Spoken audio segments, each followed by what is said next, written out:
Did you know TikTok is banned in America? Want to unlock TikTok and start scrolling again?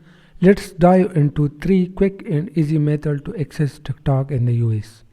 Alright, here is how you can bypass the ban and enjoy TikTok hassle free.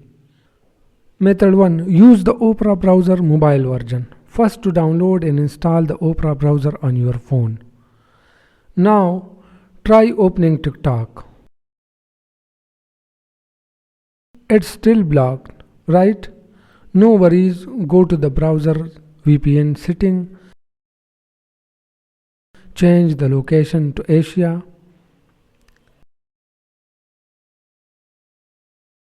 and try again.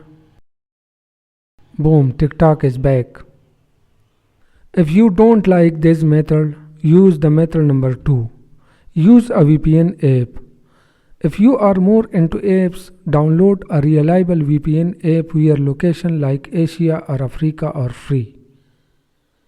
Connect to one of these regions and TikTok should work perfectly.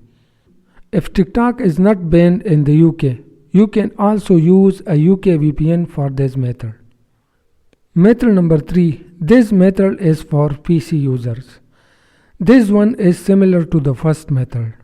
Download the Opera browser on your PC.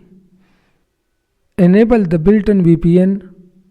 Set the location to Asia. And then open TikTok. It is simple. Now you know how to unlock TikTok in the US. Which method is work best for you? Let me know in the comment below. And don't forget to like, share and subscribe for more tips and tricks. See you in the next one. Thanks for watching.